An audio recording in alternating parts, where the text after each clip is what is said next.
No, I need your help in this because I actually don't know what to put on. I don't know what Production, the actor's waiting. Well, yeah, obviously. Podcast. Are you going to be director? Or, oh no, cameraman? Am I director? Can't really be. Sat here. Jay O'Connell it is. Oh no, my handwriting's not going to be... How do they do this? I'm going to have to write your name twice. Wait, no, I can't not have my name on it. I'm right, I'll make it alright. It's fine. They're not even going to be able to see this anyway. You want to just write it like there, like episodes. What number is it? Don't know.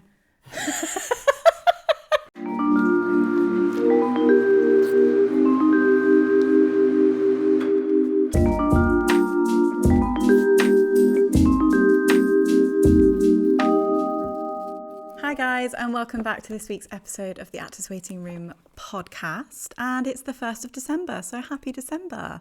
If you are a Christmas fan, you are in good company because I actually set my Christmas tree a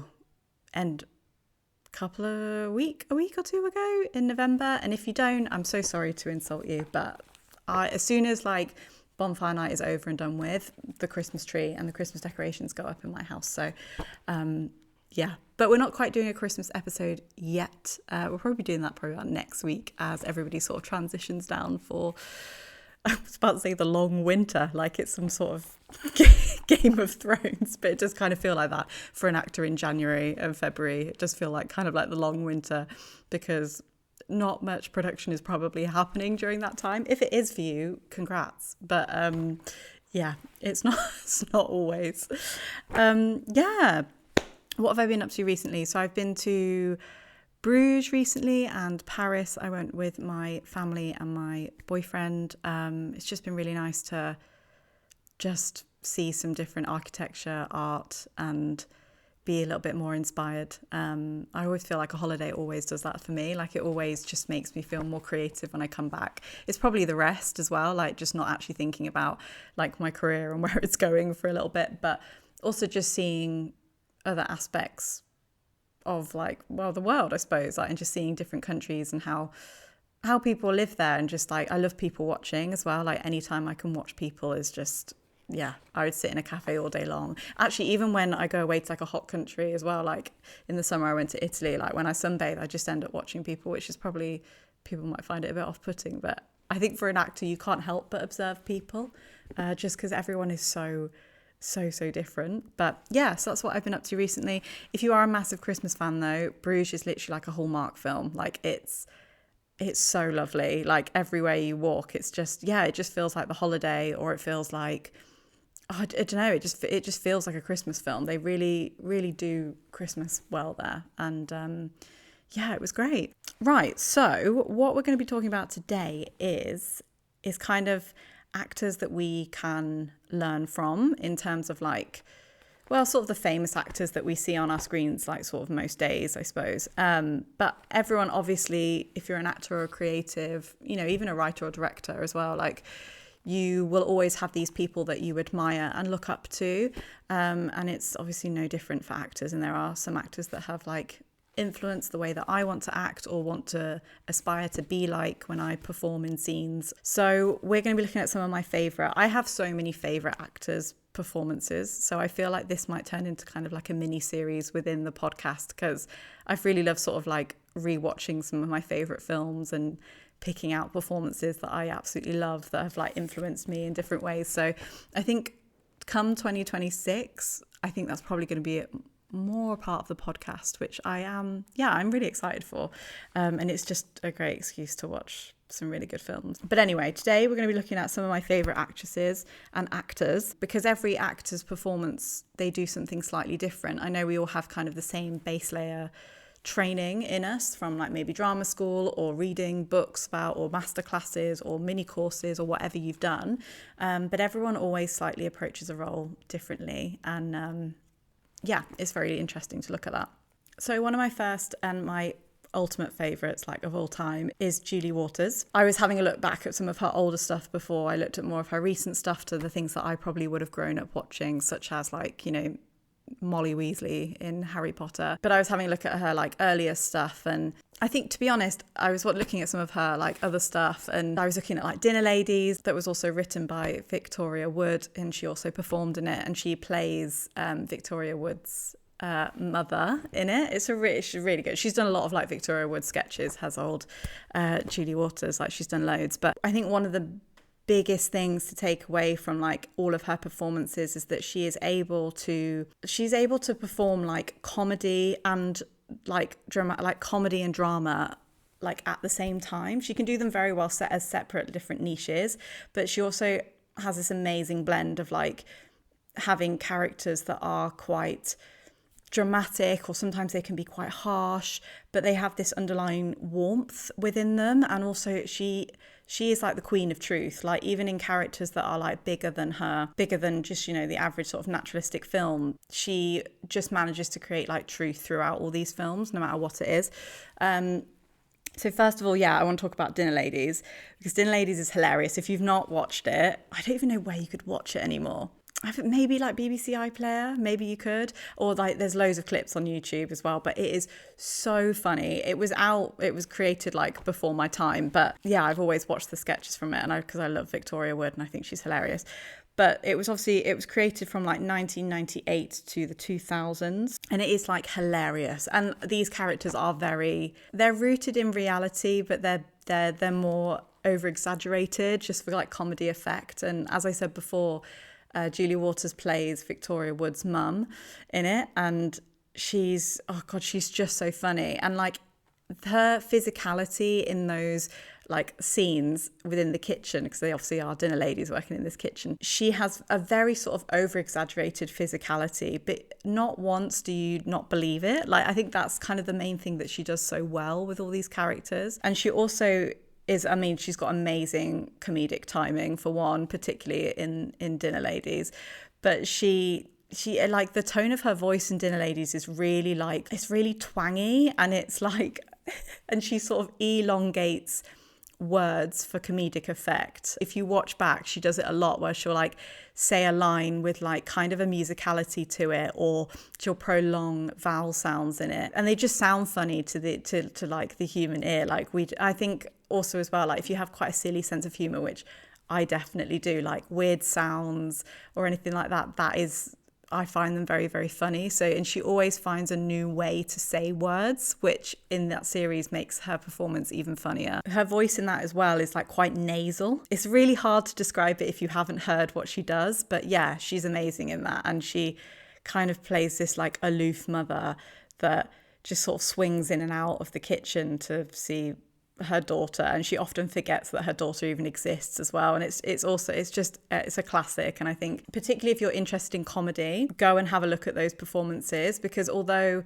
you know, maybe our comedy scene isn't quite like that, there are so many things that you can depict from those performances that can help with comedy. And just, I think also it'd be a shame like to lose that. Like I hope that we can bring those types of sketches back one day. That would be the highlight. It would be so good. Obviously, like I've spoken before about the fact that she used these quite big characters, and there's always truth within it. Like another obviously great example of that is her playing Molly Weasley in Harry Potter, and she transforms her voice again for that role, and that voice is very musical. Like obviously the line where she says like, where have you been, you could have died, you could have been seen, you could have died, or whatever she says, that is like so musical. And also like she's played around with that, and that's really, really clever. But not for one instance do you think that that's not truthful. Like she's able to play with all of these different ranges of her voice and her physicality,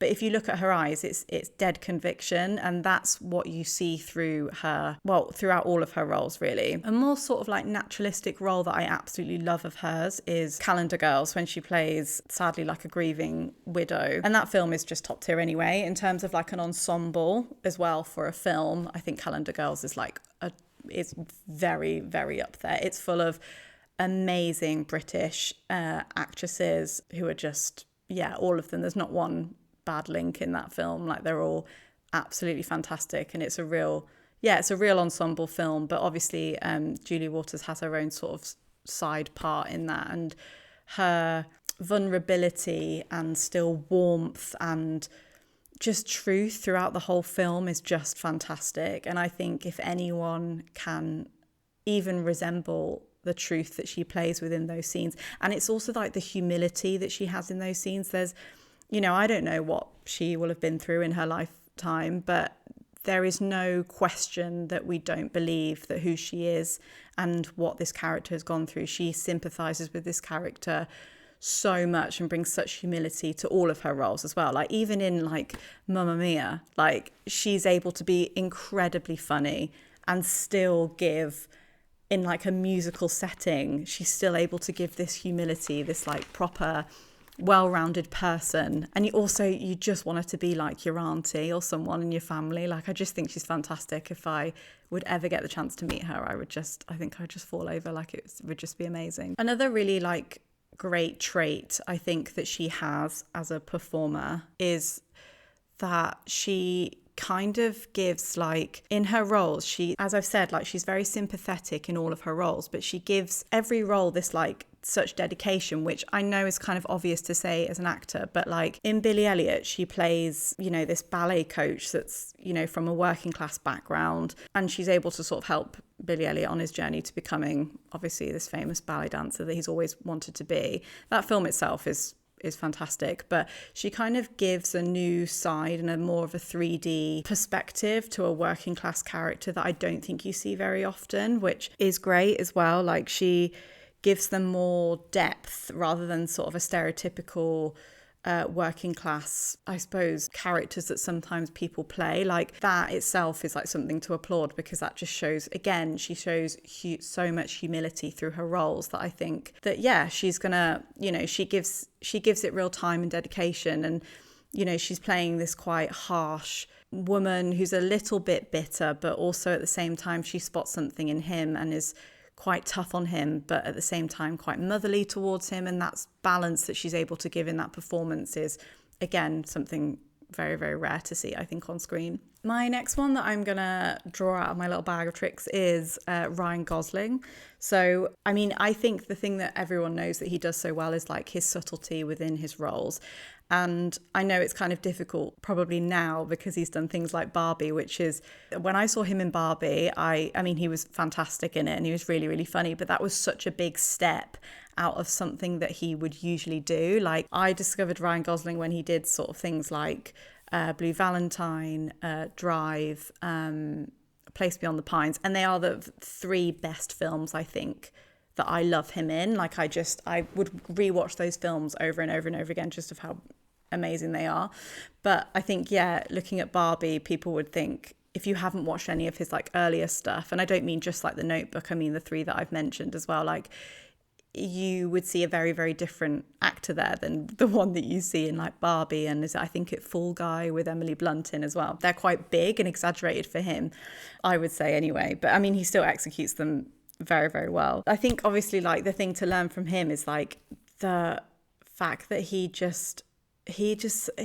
I don't want to say like his acting style is simple, because it's obvious it's not, otherwise it would be bad. So like the fact that he just uses like limited facial expressions and his eyes are just so super, super, super clear through everything that he conveys within scenes is really like a really clever skill. And I honestly do believe that he is one of the best on-screen actors that we have. Like definitely he's up there. Like I just think his subtlety is something that people find that so hard, because like on a camera everything shows up. It does show up very obviously, because, you know, if you have close-ups, then it's going to be, you know, the camera's right there. So if you have any flicker of another thought, it's going to show up in your eyes. But his is done with such stillness and calm, and he's able to convey quite a lot of emotions just through his eyes, which is, you know, if you can ever master that, I think that's really hard. Like I was actually, because obviously Stranger Things has been on recently, I've been rewatching Stranger Things, and like Millie Bobby Brown to start with, when she started, I mean, she's phenomenal really, because it's really hard to convey everything through your eyes. And like to start with, she had like barely any lines in Stranger Things, didn't she? And everything was conveyed through her eyes, and that's such a hard skill, and that takes a lot of practice to flicker within a range of emotions so quickly is really hard to do. Like another great example of this is like Tom Hanks in Castaway. There's the first part of the film after the plane crashes that he barely speaks, and you just watch him basically going around an island looking about how to survive in this desolate, island. And that's so clever as well. Like I think that's such a good masterclass in like inner monologue and just pure imagination and emotion through eyes and facial expressions rather than what you say. It's a really hard skill. So I think Ryan Gosling does that to an absolute, like he does it to a perfection. Like it's so good. I think the way that he does this is that like I was watching a scene from Blue Valentine just like a couple of days ago actually, and I think what he does is that it kind of looks like he has like a super objective throughout the whole scene, throughout the whole film rather, which is either like sometimes it's control, like in Drive, like it's definitely like control. In Blue Valentine, it's loneliness. And he explores every aspect of that. I think there are some actors and actresses that are out there that will go and they will think of multiple objectives throughout the whole film. But I think he works in a way that's like crystal clear, because he will be like, okay, what's the main theme of this? Is it this man going through loneliness? Is it this man going through this sense of control? And he will then pick kind of one thing, and you can see it arched throughout the whole film. And that's what's really clever, because then within scenes it kind of looks like he's always reverting back to what we call like a super objective, which is kind of like what the character wants from the start of the film to end it. So usually a super objective will encompass the entire film or play, and you do often talk about it, I think, definitely in rehearsals for a play, but I'm not sure if people talk about it in terms of a feature film. And I don't know his process, but it kind of looks like he goes, oh, okay, my super objective for the whole film is going to be my character is going to do this. And then he'll split that up into different scenes. And rather than using a variety of objectives within scenes, he uses a lot of actions, which are very, very clear. Like there's a scene in Blue Valentine where Michelle Williams, who's also fantastic in that film, she's basically saying that she can't do this relationship anymore, and his character's very sort of, well, their relationship's very unhealthy and not good for either of them, but he's sort of trying to manipulate her into staying by saying, well, think about the children and stuff. And I think if you look back at that scene, you can see his actions very, very clearly, about how basically has changed Michelle Williams' mind, because he doesn't want to be lonely. So I think that's kind of what he focuses on. He focuses on kind of like one pinpoint, which makes your job as an actor not easy, because it's not easy, but it makes it simpler for you to follow, and therefore you can convey it with pure conviction, I think. So I think that's kind of like what he works with, and you can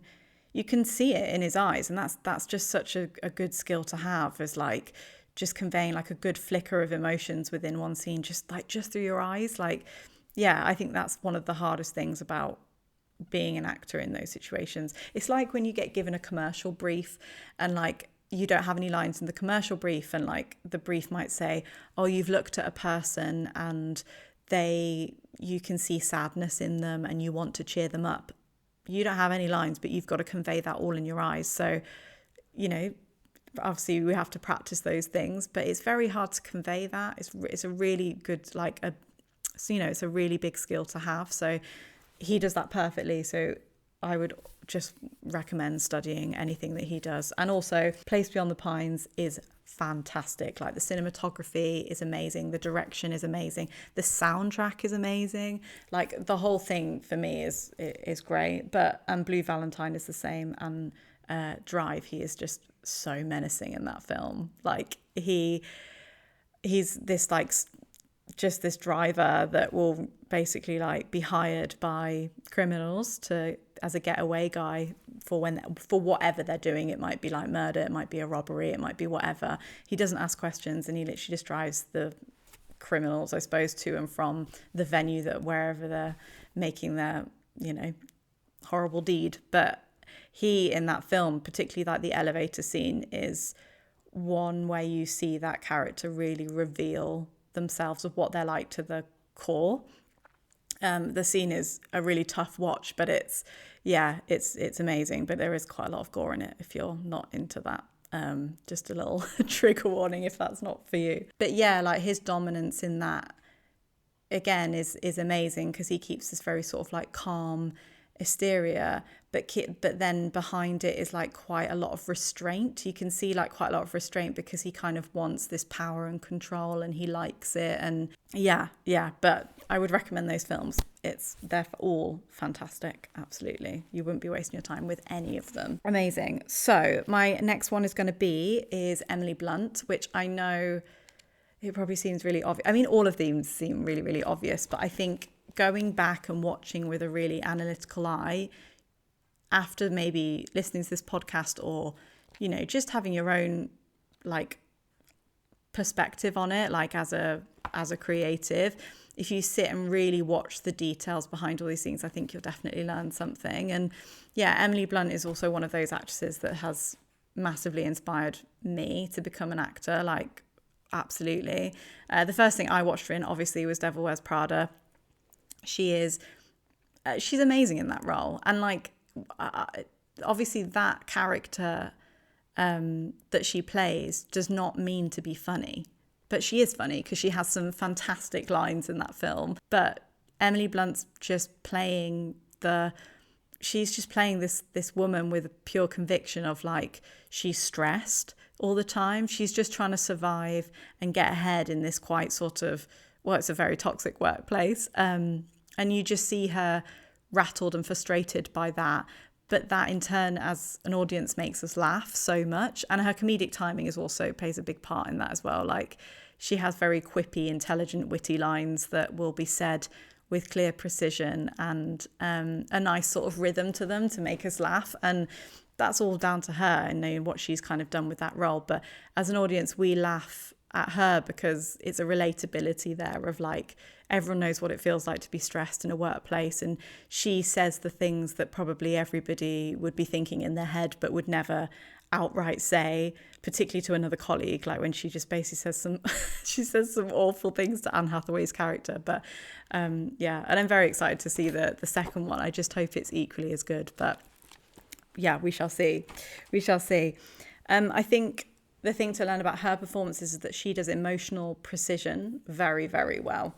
So she's a good one to study for like inner monologues, I think, because there's all she kind, I'm not saying like she shows us all of it, but there's always like we can always see like a very deep psychology going on with all of her characters, like, and there's always something going on up top. Like, she's very good at having total conviction within a scene and emotional precision. And what I mean by that is that because everything's whirring away in her mind, her inner monologue, she's totally transfixed on whatever this character is looking at, and you can see the psychology of her characters. I hope that makes sense, but she's very good at that, and she's very good at flicking in between emotions very, very quickly.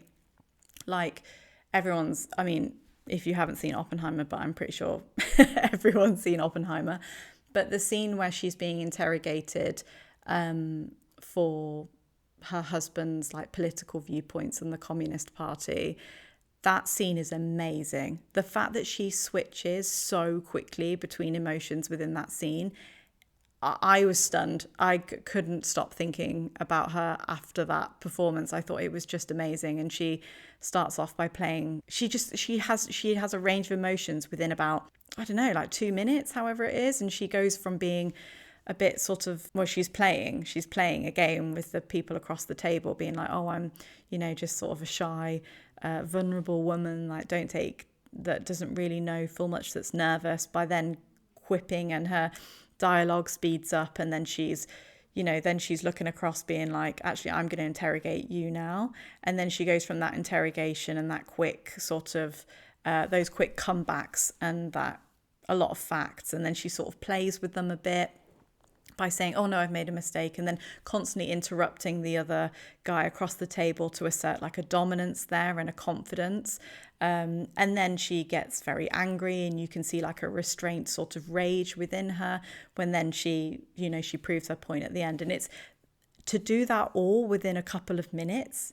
That scene, I think, is fantastic. And she brings kind of like such a femininity and like boldness and confidence to all of her characters. And even through vulnerability, she does that very boldly, you know, like when she gets very vulnerable within scenes, like when she cries and things like that, it's done very boldly. And like, I think also as a woman to watch it, it's very nice to see a woman being able to sort of let loose and embody all of the emotions within those scenes. And I think, yeah, if it makes sense, her performances are very feminine and very womanly, and I would watch her for the end of time. I love her. And she is like such a chameleon as well. Like she's very clever at sort of, you know, going from different parts to different parts. Like I mentioned The Fall Guy earlier with Ryan Gosling, and it was quite a different film for both of them to be in, I would say, like quite different worlds, and they played it great. But again, she's got a whole psychology, a whole backstory to this character that she's playing in The Fall Guy, and it works. It absolutely works. And every time I see her in something, she's different again. Like in Mary Poppins, you know, she brings a musicality, quick wit, precision again with that. You know, she is just one of those chameleons that does subtle changes within her emotional arc that allows us to see her as a different character. That to me is amazing. And I will always watch anything that she's in. I am a bit of a sucker for Emily Blunt. I will watch her in absolutely anything. Also, I forgot to say, the last thing that I will mention as well is that, like, I've put on my notes, I've put like controlled chaos. And I think that's kind of what I meant by like the restraint that she holds and the psychology that she has behind her characters. It seems like there's like fireworks going off within her body inside, that her mind is whizzing away, that she's assessing, that, you know, all these things are happening, but she gives such a calm exterior, I think, and like it is very much controlled chaos. And I think that's how she underpicks subtext a lot within the scripts that she does. Yeah, it's a lot of detail there. My last one that I have here is Imelda Staunton. With Imelda Staunton, I think she is technically fantastic. You can see that she has owned her craft with every inch of its life. You can see perfect, like even from theatre, I think that's from her theatre training as well, and she still does theatre. I recently saw her in like Mrs. Warren's Profession. You can see that the way that she's obviously analysed texts and scripts and stuff like that, she's just created this amazing 3D character within that. And I also saw, the first time I saw her do theatre was Who's Afraid of Virginia Woolf? I think when I was in my first year or second year of drama school. It was either one. I think, yeah, maybe it was second year. And I got to meet her at the stage door like afterwards, and I just felt like, it just felt like such an amazing feeling to meet someone that you've kind of like admired for such a long time. And like within films, so I'd never seen her like in theatre before, but she was fantastic. And she just has this presence when she walks on stage, and it's not like an arrogance, it's not like an overconfidence thing, it's just a beat, like a presence, like she is just there, she is in this scene, she should be. There's no playing up to an audience, there's nothing like that. She is also great at working within an ensemble, even though that she is the main part usually in the theatre that I go and see her in. She's very good at sort of blending in with the ensemble when she needs to, and coming forward when her part requires her to do that, and us as an audience having a big focal point on her. I don't know how she does it, but her presence within scenes, and particularly like on stage, is phenomenal. And like, you know, she's quite small, and like you just don't believe that for a second, like on stage. Like her characters are just their own, and they have this kind of air to them. And yeah, she doesn't it's bizarre when you meet her in person, and she's smaller than you think that she would be, and she's also like very warm and lovely. And one of the main things that I love watching in her performances is usually there's always kind of like a part where she gets very sort of, her emotions are very raw.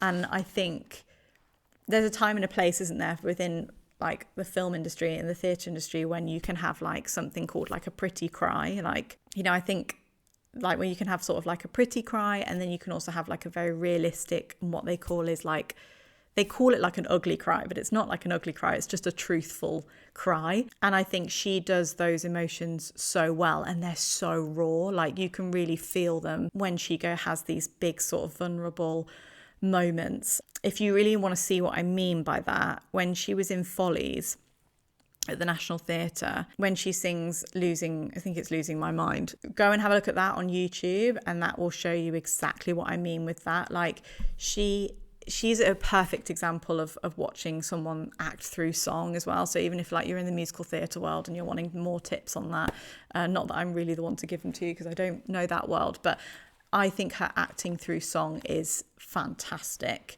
It's like almost the singing is the afterthought and the acting is the front thought. Like it's so truthful and it's so real, and she has this seamless sort of transition from scenes to song, which I think is a really hard thing to do if you're in a musical, because the scenes aren't naturalistic within musicals, but her transition between sort of having this thought within the scene that then takes that character into song, I think she does that very, very well. But yeah, and also in Mrs. Warren's Profession, she has this moment where she just gets really angry and she rips into her daughter, and also actually her real life daughter as well. They played opposite each other.